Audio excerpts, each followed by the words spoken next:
Hey guys, it's Jenna. Welcome back to my YouTube channel.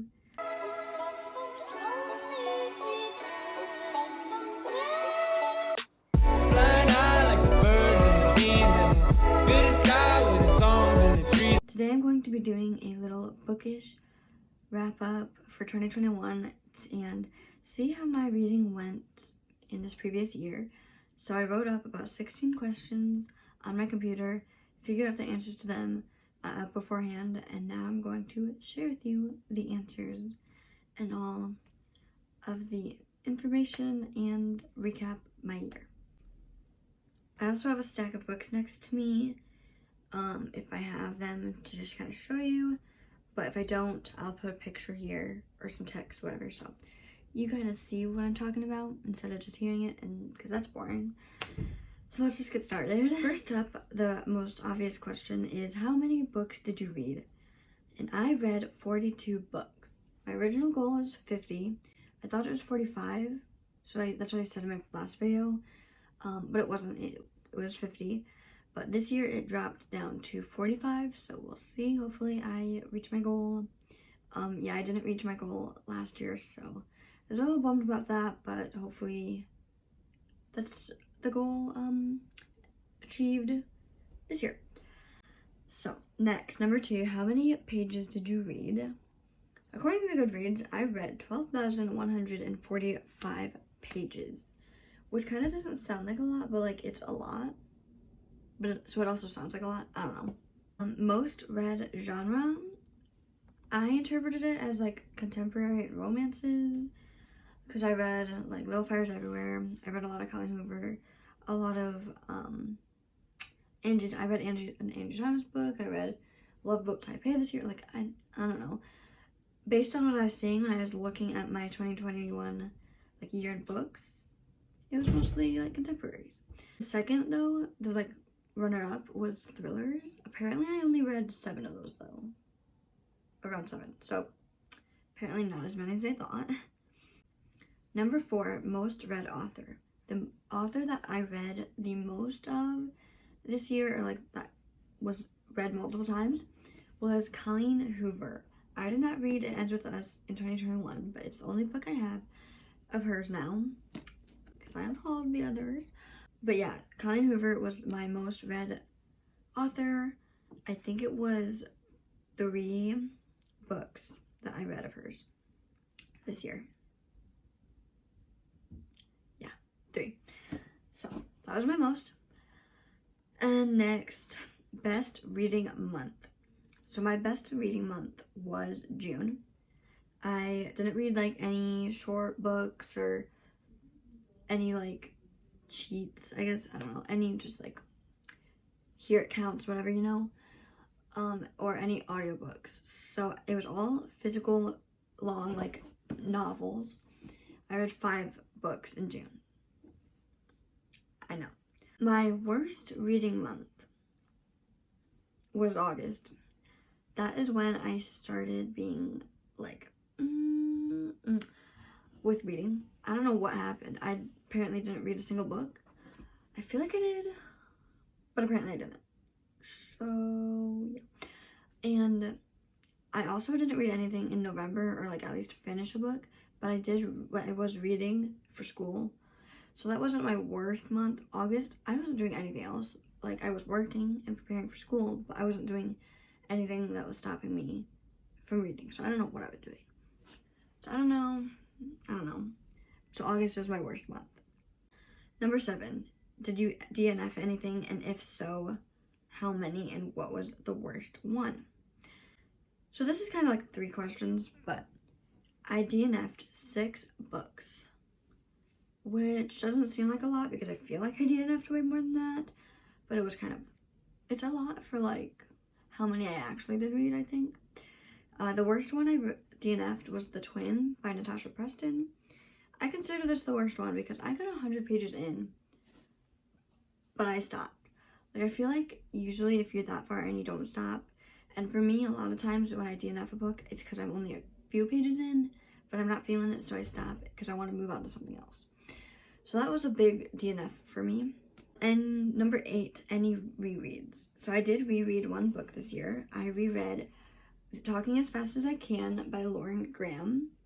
So I listened to the audiobook of this in April of 2020 during quarantine. There's actually a vlog of kind of that because it was part of the April reading First Friday readathon thing that I did. So I'll link that below if you guys want to watch that. So yeah, I reread this one because I listened to the audiobook version of it, which I loved because I love Lauren Graham and it was her voice, but it was hard to like really remember what happened. So I reread it physically and flew through it. Absolutely loved it. Number 9, how many audiobooks did you read? So speaking of audiobooks, I read 12 audiobooks this year, which is kind of a lot considering how much, like I said, I read or went towards my reading challenge. But yeah, I read 12 audiobooks, which some of them were kind of low-key, just like, I finished it, it counts. So a lot of them, though, I did really, like, enjoy. A lot of them were mostly just memoirs, stories I'd written. Those are my favorite types. But my favorite audiobook was not a memoir. So my favorite audiobook, that's the next question, was Dear Evan Hansen. I've never read the book physically, but I listened to the audiobook and I absolutely loved it. So good, so good. And I hadn't seen the musical or anything, and the movie hadn't come out at the time. I loved it so much. The narrating and the full cast type thing going on was so fun. And there was little snippets of like the songs in there, which I loved. Oh, yeah. Loved it. Anyway, next question. So the next question, question 11, is any buddy reads / readathons. So there might be more than this that I did, but I was going off of like my YouTube channel and like the videos that I made.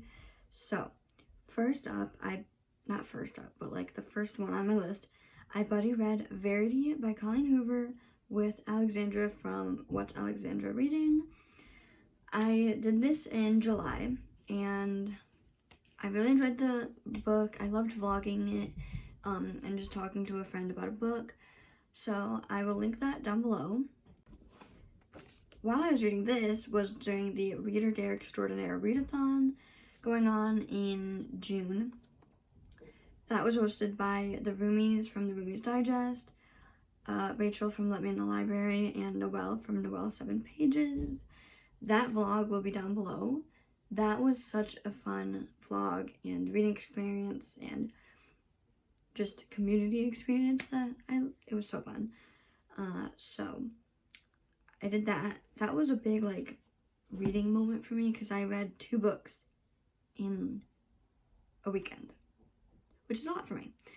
And then finally, this isn't a readathon or a buddy read or anything, but it was a challenge that I did. I read every night for a week. I don't remember when that was, but that vlog or that video will be down below as well. And I don't remember how much I read for that because I think I say in the video, but anyway. So that was all of the kind of challenges, readathon, buddy reads that I did. And then the next question is, what was your average book rating? So apparently, according to GoodReads, my average book rating was 3.6, which makes sense because I rate a lot of things 3 stars when I just feel about them, or they're like good, but they're not like amazing. And I do a lot of 4 stars. I never give 5 stars. I don't like to give books 5 stars unless they're chef's kiss. So I didn't do that. I didn't do that too much. 13, what was the first book you read in 2021?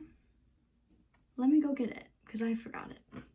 Alright, so the first book that I read in 2021, I actually don't think I've ever talked about, or not talked about too much, but Mixing Up Magic, Paris Adventure by my mom, Beth Buttery, and her best friend, Patricia Brannigan. It's a children's chapter book series about a 10-year-old Lainey who loves to bake and play soccer, and she has type 1 diabetes, and she has this wooden spoon that's actually magical that she got from her granny, who she bakes with. And it just sends her on some magical adventures to different places. And in the first book, it takes her to Paris. And it just takes her to so she can find some answers she's looking for and learn some stuff, meet people, and go on magical adventures. So, but yeah, my mom wrote this, which is pretty freaking cool. It was kind of inspired by my sister Lainey, who has type 1 diabetes. So yeah, so go check it out. Link down below for the website for this. And then number 14, last book you read in 2021. The last book I read was Everything I Never Told You by Celeste Ng. I read this a week or two before Christmas break, and it's the book that I was reading right before this one. It's actually the book that I was finishing up in my last vlog, so that'll be down below. Oh my gosh, so many plugs. So anyway, yeah, that was the last book that I read in 2021, and it was okay. Kind of not a great ending, but it was not bad. Alright, and now we get into my least favorite and my favorite books of 2021. We're gonna start with my least favorite, which I read in January, but it was The House Next Door by James Patterson. I got this book from my library, actually. They have like this book sale corner, and it was pretty cheap. I think it was like 50 cents or something. But James Patterson, I loved Sundays at Tiffany's, I think is the book. I loved that book. So I was like, oh, James Patterson, I'll read this one. And so I read it. It was just like 3 short stories in one book. It was okay. It wasn't amazing. I think I gave it 3 stars. But yeah, definitely compared to all the other books that I read, that's probably my least favorite. Because the other ones were good if I finished them, you know? Okay, sorry if the angle changed or the lighting. I had to go eat dinner. But time for the final question. What is my favorite book of 2021? This was not a hard question to answer, actually. Fresh by Margot Wood. So, if you saw Instagram, if you saw GoodReads and my review and talking about this book, I loved it so much. I actually want to reread it this year. So, I might do that to help me get back into reading. But I actually read this in June, my best reading month. And it is by Margot Wood, who I will have her Instagram down below. But this book was so good because I'm kind of picky when it comes to like the narration of books and the writing style. Like I like the regular 3rd person or 1st person styles. I'm fine with pretty much anything now, but this was like the perfect writing style. This is like what I mean when I say what I want. So it is 1st person, but it breaks the 4th wall. So it talks to you. I say it. The narrator she talks to you. And then there's also some footnotes. Let me find a page. There's footnotes at the bottom, which is kind of, some people don't like that because it's not like usual for a novel, but I loved it. It was a nice little touch. And it made the book feel kind of interactive. Like, first of all, I could just say this in my head and kind of feel like I was like, acting it out and expressing it. There's like the actual emotion to the narrations rather than like a 3rd person novel where the narration is just like, this happened and then this happened, and you know, in this it was like, okay, so blah blah blah, because it's her story, you know. And I also loved the plot and the characters. It was about a girl named Elliot McHugh who was starting her 1st year of college, and it was all inspired by Margot Wood, her kind of story in her life at Emerson College, and it was also kind of like a retelling of Emma. So fun. Also, this book is LGBTQ, which we love, and as a senior in high school, reading about someone's 1st year in college was amazing. It was just so good. And the best part about it is Margot Wood has been one of my favorite people in the book world for a very long time. When I was younger, before I had done anything with bookstagram or booktube or whatever, and I was into reading a lot, mainly in middle school, I would go to YouTube and I would watch Epic Reads videos because that was the kind of the only bookish booktube world online safe space for bookish people that I knew about. So I would go there, I would watch Margot Wood's videos, her top 10 videos, her hauls, her like everything, and I loved it so much. And I fell in love with Margot Wood and just everything about her, and so now it's like kind of this like full circle moment that I got this book. And I also got it in a little giveaway thing, so this is actually the ARC version. But everything about this book, the story itself, the story behind the story behind the author, like, I just love it so much. So that was my best favorite book of 2021. And that is it for my little reading wrap up, my year in books 2021 edition.